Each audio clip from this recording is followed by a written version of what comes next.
አሰላሙ አለይኩም ወራህመቱላሂ ወበረካቱ ድና የተከበራችሁ መላው ዓለም የምትገኙ የፋሲካ ቲዩብ ቤተሰቦች ሰላም እንዴት ናችሁ? በያላችሁበት ቦታ ሰላም፣ ጤና፣ ደስታ፣ ፍቅር አብዝቼ ለእናንተ ተመኝቻለሁ ጓደኞቼ።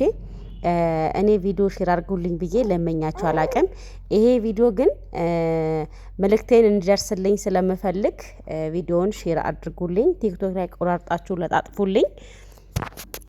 ሌላ ኑር ሰቦ ሀገር ከገባች በኋላ ዩቲዩብ ላይ ቪዲዮ አልሰራሁኝም እኔ ማለት ነው። ያው ይሄን ቪዲዮ የምሰራው መጀመሪያ ልጃችን አድኑልን ብለው የኢትዮጵያ ሕዝብ ሲማጸኑ ሲያለቅሱ ቪዲዮ በፋሲካ ቲዩብ ስለተጫነ አሁንም ሌላ ኑር ሰቦ ሀገር ገብታለች እንኳን ደስ ያላችሁ የሚል ቪዲዮ መጫን ስላለበት ነው። ይሄ ለልጅ ልጅ ስለሚተላለፍ እንደ ሜሞሪ መቀመጥ ስላለበት ነው ጓደኞቼ። ከመጀመሪያ ርብርባችሁን ልፋታችሁን ፍሬ ስላፈራ ሌላ ኑር ሰቦን ስላያችኋት እንኳን ደስ ያላችሁ።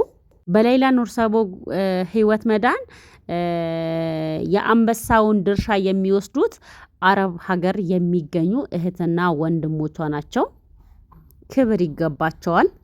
የሆነ ሰው ታመመ ሲባል ለማሳከም፣ ተራበ ሲባል ለማብላት፣ ታሰረ ሲባል ለማስፈታት የሚሽቀዳደሙት የአረብ ሀገር እህትና ወንድሞች ስለሆኑ ቅድሚያ ክብሩንና ምስጋናውን ለነሱ ይሰጣል፣ እነሱ ይወስዳሉ ማለት ነው። በመቀጠል ሞኑ በተሰራው ነገር በጣም ብዙ ሰዎች እያስቆጣ ነውና አንድ ነገር ማለት ፈልጋለሁ። ይሄ ቪዲዮዬ አማና ሼር አድርጉልኝ። ሳውዲ አረቢያ የምትኖር ሴት ሌላ ኑር ሰቦ ሀገር የገባች ቀን ላይቭ ላይ አቀባበል ሲደረግላት ፋሲካ ትግባ ሲባል ለምን ትገባለች? እሷ ለምን እዚህ ትገኛለች? ምን ሰርታ ነው ስሟ የሚነሳው? እንዲሁም በሌላ ኑር ሰቦ ሸቅላባታለች፣ ተጠቅማባታለች፣ ስማችን አጥፍታለች ብላ እንዲሁም ጉዳዩ በህግ ተይዟል፣ በህግ በተያዘ ጉዳይ ጣልቃ አልገባም ብላ ራሷን ስትጀንንና በጣም ስትሰቅል ታይታለች። እና ለሷ ነው ይሄ መልሴ። ሼር አድርጋችሁ እንድታደርሱልኝ ይፈልጋለሁ አደራ። ሌላ ኑር ሰቦ ወደ ሀገር ስትገባ አቀባበል ሲደረግላት ገስት ላይ ፋሲካም ገብታ ደስታዋን ትካፈል ሲባል እሷ ለምን እዚህ ትገኛለች? ምን ሰርታ ነው? እዚህ መገኘት የለባትም፣ ስሟ መነሳት የለበትም ብላ ራሷን ስትጀንንና ራሷን ስትሰቅል ነበረ። አንቺ ሌላ ከጠቀምሻት በላይ የሚበልጠው ተጠቅመሻል። ቻናልሽን አሳድገሽባታል፣ ሰው ጋር ደርሰሽባታል፣ ስራሽን አስተዋውቀሽባታል፣ ኮይንሽን ፎሎወርሽን ሰብስበሽባታል፣ ገንዘብሽ አካብተሽባታል። በሌላ ጉዳይ 24 ሰዓት ላይቭ ላይ ቁጭ ብትይም ቢያንስ አንቺ ግማሹን ተጠቅመሻል። ይሄ ቢመርሽም በስኳር ማርገሽ በጥብጣሽን ቢሆን ጠጪው ማይካድ ሀቅ እውነት ነው። ራሽን አስተዋውቀሽበታል። ገብቶሻል? ለራስሽ ጥቅም ስትይ ነው አንድ እህልም እንቅልፍሽን አተሽ ላይቭ ላይ ቁጭ ብለሽ ውለሽ የምታድሪ የነበረው። እኔ ካንቺ በላይ ምላሴ ረጅም ነው። እኔ ካንቺ በላይ አንገቴ ማውረግረግ የምችል ሴት ነኝ። እኔና አንቺ የምንለያየው በአንድና በአንድ ጉዳይ ነው። በደንብ አርገሽ ስሚኝ፣ አድምጪኝ። አንቺ ባደጋ ሀገር ስለምትኖሪ በሳውዲ አረቢያ ላይ ስለምትኖሪ ነፃነት ስላለሽ እንደፈለግሽ ላይፍ 24 ሰዓት ቀን ሙሉ ውለሽ ማደር ስለምትቺ፣ እኔ ደግሞ ኢትዮጵያ ስላለው የኔትወርክ ምጥረት ስላለብኝ ሀላፍትና የልጆች ሀላፍትናም ስላለብኝ እንኳን 24 ሰዓት 30 ደቂቃ እንኳን ላይቭ መቀመጥ አልችልም፣ የልጆች እናት ስለሆንኩ። ገብቶሻል?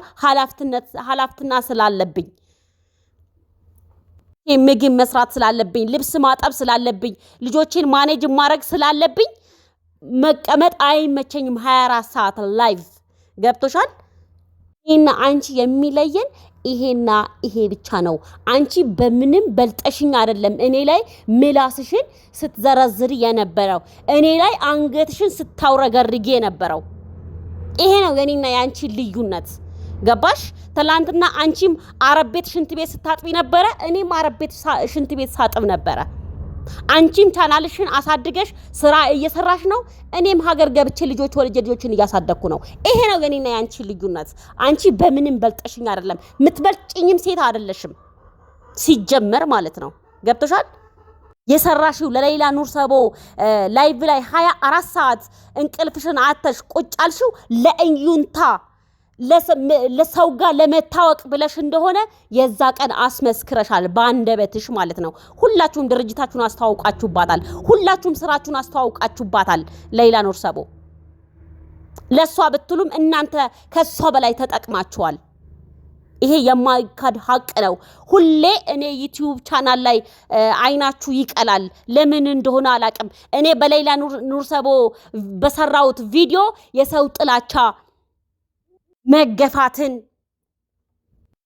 ሰው ጋር ቂምን ያተረፍኩት እንጂ ምንም የተጠቀምኩት የለም። በሌላ ኑር ሰቦ ቪዲዮ እኔ ዩቲዩብ ላይ ልጫ ነው እንጂ የሚታየው ቲክቶክ ላይ ነው።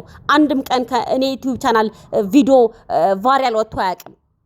ከ10 ቆጠረ ቢባል ወይ $10 ነው የሚቆጥረው። በቃ $10 ወይ 300 ብር ነው የሚቆጥረው፣ ወይ 400 ብር የኢትዮጵያ 400 ብር ነው የሚቆጥረው። ይሄ ነው። ለዚህ ነው እንግዲህ ለግል ጥቅሟ ነው።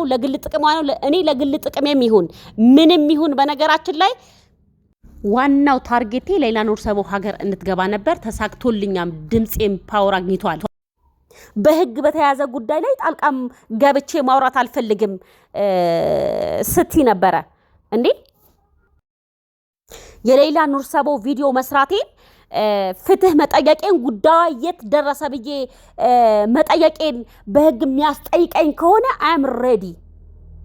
በህግ የምጠይቅኝ አጭበርብሬ አይደለም፣ በሆነ ጉዳይ ዋሽቼ ቀጥፌ አይደለም በህግ የምጠይቁኝ። ገብቷችኋል? ስሚ፣ እኔ የቤት እመቤት ልጅ አሳዳጊ ባለትዳር ስለሆንኩ በሚዲያውና በስራዬ ወደ ኋላ ተጎተትኩኝ እንጂ አንቺ እንዲህ ብለሽ እጅሽን የምትቀስርብኝ ሴትና አንገትሽን የምታውረገርጊብኝ ሴት አይደለሁም። የኔ ድምጽ ካንቺ በላይ ፓወር አለው። ገብቶሻል? ስለ አንድ ነገር ስናገር ሚዲያው በአንድ እግሩ ቆሞ ድብልቅልቁን እንደሚወጣ አይተሻል። ደሞ ታያለሽም። የኔ ድምጽ ካንቺ ድምጽ በላይ ፓወር አለው። እኔና አንቺ በአንድ ጉዳይ ነው የምንለያየው። እሱም ቅድም ነግሬሻለሁ። እኔ እንዳንቺ የቲክቶክ ዘመን ሴት አይደለሁም፣ የፌስቡክ ዘመን ሴት ነኝ። ገብቶሻል? እኔ ከ11 ዓመት በፊት ነው ሚዲያውን የማውቀው። ይሄን ካላወቅሽ ላሳውቅሽ ብዬ ነው። በሌላ ኑር ሰቦ ነው የፈመሰችው፣ በሌላ ኑር ሰቦ ነው ሰው ጋር የደረሰችው ላልሽው መልስ እኔ ነካክታችሁ ማልናገረው መናገር ማልፈልገውን ነገር እንዳታናግሩኝ፣ ልጆቼ ላሳድግበት። እኔ በጣም ብዙ የምናገራቸው ነገራቶች አሉ፣ ባይዘወይ ልናገር ካልኩ ማለት ነው። ግን ደግሞ ሁሉም ነገር አይናገሩትም፣ እንዳታናግሩኝ። ለሌላ እንቅልፍ አጣን፣ ለሌላ ገንዘብ ሰበሰብን፣ እሱ ማይካድ ሀቅ ነው። ግን ደግሞ ሌላ ብትጠቅሚያትን ራስሽም ተጠቅመሽባታል። ድርጅታችሁን አስተዋውቃችሁባታል፣ ስራችሁን አስተዋውቃችሁባታል። ራሳችሁን ሰው ጋር በደንብ ሞር እንድትደርሱ የሰው ልብ ውስጥ እንድትገቡ ተደርጋችሁባታል። ሌላን ሁሌም እናንተ እኔ ዩቲዩብ ቻናል ላይ ነው ፎከስ የምታረጉት። እኔ ሌላ የት ደረሰች ብዬ ጠይቄያለሁ። ደሞ ጥያቄም ተሰምቷል፣ መልስም አግኝቻለሁ። ሌላም ሀገሯ ገብታለች። ዋናው ፖይንቱ ይሄ ነበረ። ከጀርባ የሚሰራው እኔ አይመለከተኝም።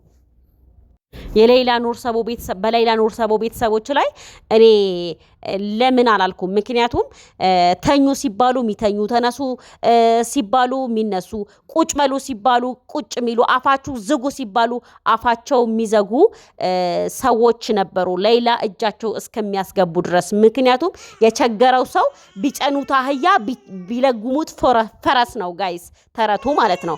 ምክንያቱም እነሱ የቸገራቸው ሰዎች ስለሆኑ፣ ልጃቸውን የተራቡ ሰዎች ስለሆኑ ለምንም ነገር አፋቸውን ሞልተው የመናገር ኃላፊነቱን እድሉን አላገኙም ነበረ። ምክንያቱም ማኔጅ የሚደረጉት በአንድ ግለሰብ ስለነበረ ማለት ነው።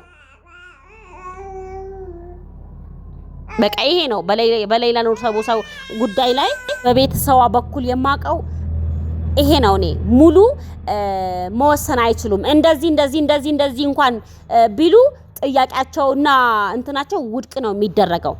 ገባችሁ? ምክንያቱም በሌላ ኑር ሰቦ ጉዳይ አንድ ሰው ነው ፈላጭ ቆራጭ ይሆናል ይሄ ነው የሚለው አንድ ሰው ስለነበረ እኔ በእነሱ ጉዳይ ለምን ብዬ አልተከፋውም ውስጡ ሚስጥሩን ስለማቅ ማለት ነው ጋይስ።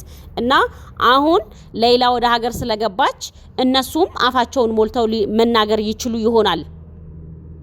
አረብ ሀገር የምትገኙ እህት ወንድሞቼ ከዚህ በጣም ብዙ ነገር መማር ትችላላችሁ። ሁሌ የእድገታቸው መሰላል የእድገታቸው ድልድይ እንድትሆን እንጂ የሆነ ነገር ከጎደላት እንደ ሸንኮራ ነው መጠው የሚጥሏት። ለራሳችሁ ኑሩ የእከሌ ድርጅት ተላሳድግ የእከሌን ምስኪን እንትን ልበል እከሌ ተራበ እንደዚህ ከምትሉ ለራሳችሁ ጊዜ ስጡ። ሀገር ገብታችሁ ቢያንስ ልጆቻችሁን የምታሳድጉበት የሆነ ነገር መፍጠር አለባችሁ። ቻናላችሁን አሳድጉ፣ ስሩ፣ ወጥራችሁ ከሌላችሁ የላችሁም ነው አለቀ።